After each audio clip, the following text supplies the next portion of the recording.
Bonjour à tous, merci de nous retrouver sur cette scène des déblogueurs pour cette deuxième présentation d'auteurs de la matinée. On a le plaisir d'accueillir deux auteurs que je pourrais qualifier d'atypiques un petit peu, tant leurs maisons d'édition sont originales dans un monde de l'édition que l'on sait très très concurrentiel. Il s'agit de Jean-Baptiste Blanc. Je l'ai fait, je ne voulais pas le faire, c'est Jean-Sébastien Blanc, bien entendu, dit Jean-Bernard pour les intimes, et Gordon Zola, ici même. Tous les deux ont des parcours atypiques, comme je le disais. Tous les deux sont à la fois créateurs de leur propre maison d'édition avec des idées, des lignes éditoriales très originales que vous allez trouver nulle part dans aucune autre maison d'édition. Et ils sont aussi auteurs, donc ils vont vous présenter à tour de rôle leurs livres, d'une manière générale, et puis leur dernier livre aussi. On va commencer avec Jean-Sébastien Blanc.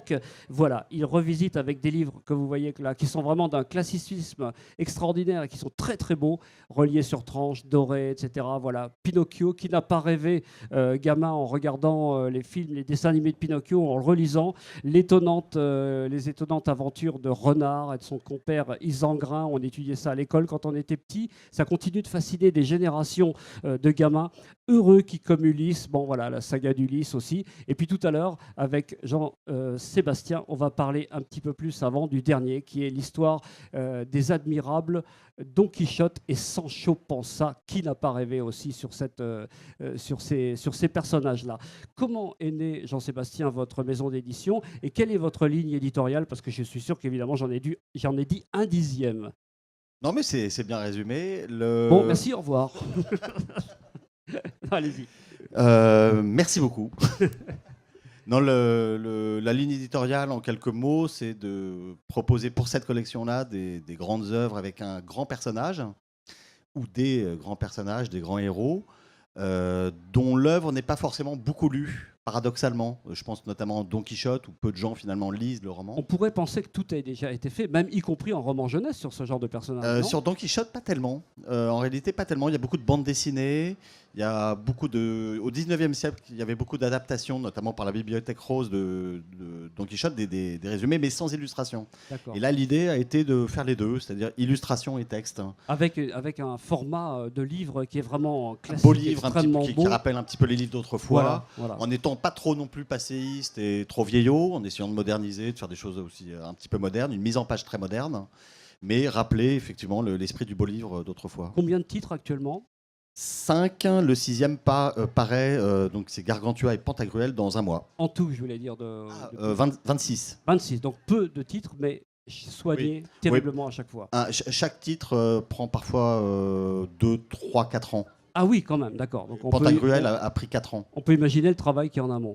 Gordon Zola, c'est une ligne éditoriale complètement différente. Alors vous, déjà rien que dans votre pseudonyme, on imagine que ça doit être assez humoristique. Tout est basé sur le calembour, l'humour, la dérision, le deuxième degré. Est-ce que vous pouvez nous parler aussi de l'origine de votre maison d'édition et la ligne éditoriale en quelques mots?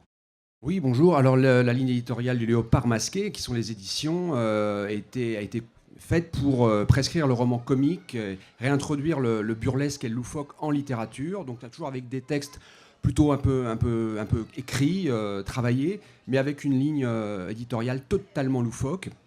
Et donc avec cette idée-là, l'idée était de refaire du polar, du roman historique, toutes les formes de littérature qui puissent exister, mais à l'aune d'un humour excessif et très, très, très, très burlesque. Donc, ça se lit à tout âge?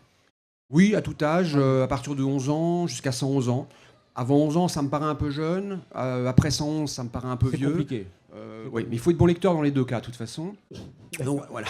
Mais la même question que pour Jean-Sébastien Blanc, on pourrait imaginer que l'humour en littérature, ça a été traité, archi-traité. Apparemment, non. En fait, c'est très simple. L'humour, c'est un esprit très français. Enfin, il y a l'humour anglo-saxon, il y a bien sûr partout, mais on a eu une grande tradition de la littérature humoristique en France qui a disparu dans les années 60 avec la bande dessinée qui a pris l'humour à bras le corps. Oui, d'accord. C'est-à-dire qu'aujourd'hui, on peut dire, moi, mes deux grandes sources d'inspiration, c'est Céline et Goscinny. Ouais.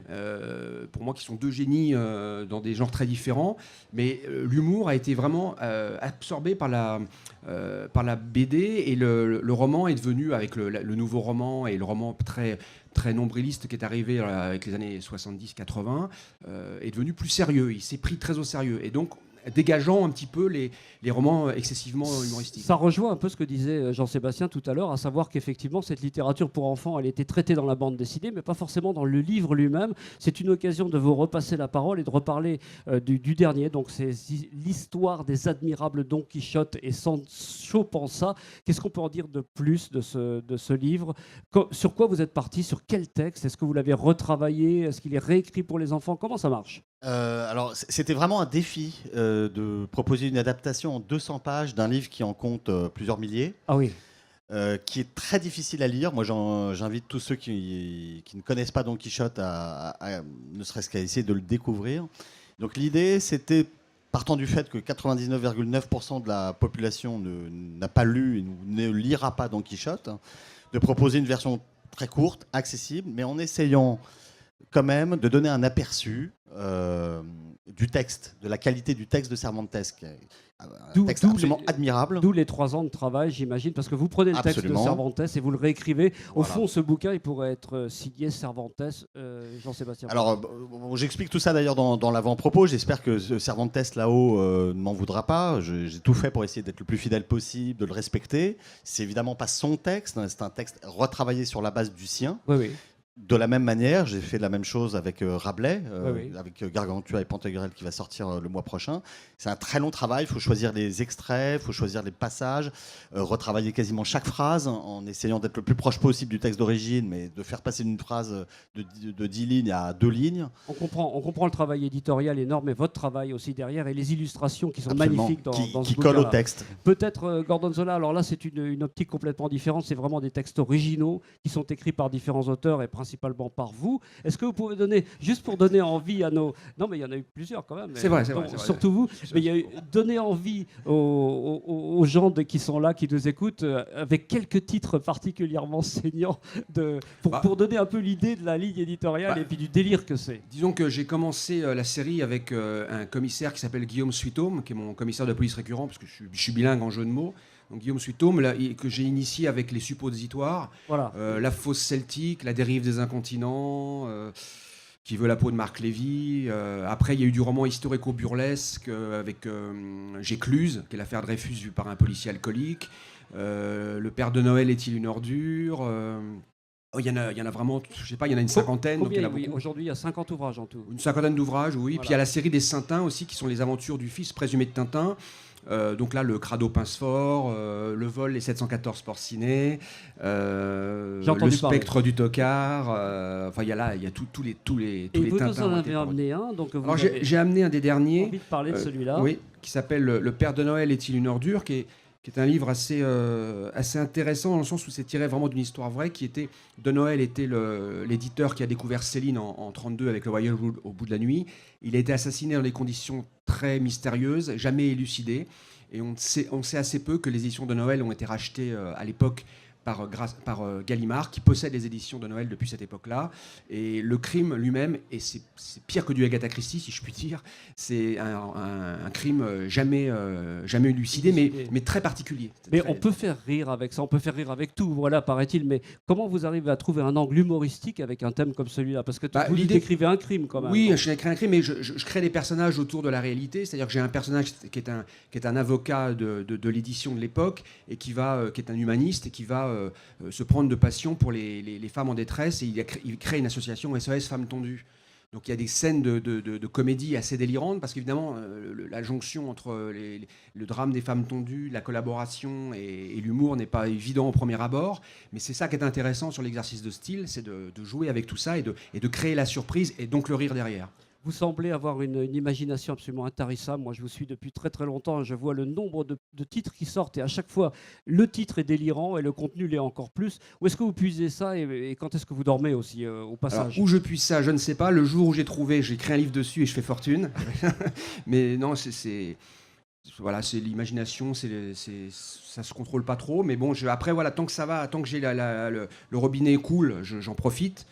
J'espère que ça ne tarira pas. Quoi en préparation alors? Et puis après, un nouveau historico-burlesque qui sort à la rentrée, qui va s'appeler Opération Grande Vadrouille, où j'ai imaginé que De Funès et Bourvil vivaient le film La Grande Vadrouille, mais 20 ans avant, dans les vraies conditions. C'est donc la fausse, vraie histoire fausse. Mais Voilà, vous avez compris, c'est vraiment de l'humour, du calembour, de la dérision, de l'autodérision. C'est important aujourd'hui de pouvoir lire ce genre de littérature. On a besoin de se changer des bouquins un peu prises de tête qui se prennent un petit peu trop au sérieux. Et là, c'est le cas avec Gordon Zola.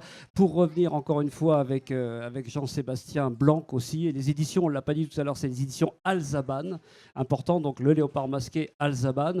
Vous aussi, vous trouvez à chaque fois et toujours d'anciens personnages que vous remettez en scène. Comment est-ce que vous les trouvez? Comment est-ce que vous pensez à ces personnages? Comment ça naît une idée comme ça? Alors, ça vient surtout de lecture, puis ça vient surtout de personnages dont on a tous entendu parler, puis qu'on ne connaît pas bien, tous. Et je pense notamment au prochain titre, Les Tribulations d'Arlequin et Polichinelle. Tout le monde a entendu parler de ces personnages de la Commedia dell'arte sans jamais vraiment comprendre qui ils étaient. Et ce sera l'objet de la prochaine série, toute une collection que je vais faire. Un grand roman qui mélange à la fois les romans picaresques, les romans de voyage du XVIIIe siècle, et qui va mettre en scène ces deux personnages. Et puis, si je trouve encore d'autres personnages, je m'y intéresse et je regarde si on peut faire quelque chose. J'ai essayé récemment avec le très, très, très, très célèbre Baron de Münchhausen, que tout le monde connaît, très peu de gens l'ont lu. J'ai abandonné l'idée personnellement. On les connaît plus par les films, des voilà, c'est ça. Dessins animés, mais pas alors forcément par les je regarde des personnages comme ça, puis je me dis tiens, peut-être qu'on peut faire quelque chose. Voilà. Vous imaginez qu'on n'a fait que vraiment survoler ces œuvres-là qui sont absolument originales et complètement originales et introuvables ailleurs dans le monde de l'édition, et qu'il y a encore plein de questions à leur poser. On ne peut pas ici parce qu'on n'a pas assez le temps, le format est court, mais ce que je vous invite à faire, c'est aller retrouver sur leur propre stand Jean-Sébastien Blanc des éditions Alzaban. C'est pas un jeu de mots son nom, hein, même si on a du mal à le prononcer. Même si on a du mal à le prononcer. Jean-Sébastien Blanc, Alzaban, allez le voir, allez voir ces bouquins qui sont absolument magnifiques, sublimes, moi j'adore. Et allez voir aussi, alors là, il a toujours un bon mot à vous sortir, hein, Le sens de la répartie comme on le fait plus. C'est Gordon Zola aux éditions du Léopard Masqué. Il va vous parler donc pourquoi le Père de Noël est une ordure ou pas. Je vous demande de les applaudir tous les deux. Merci beaucoup. Merci. Merci beaucoup.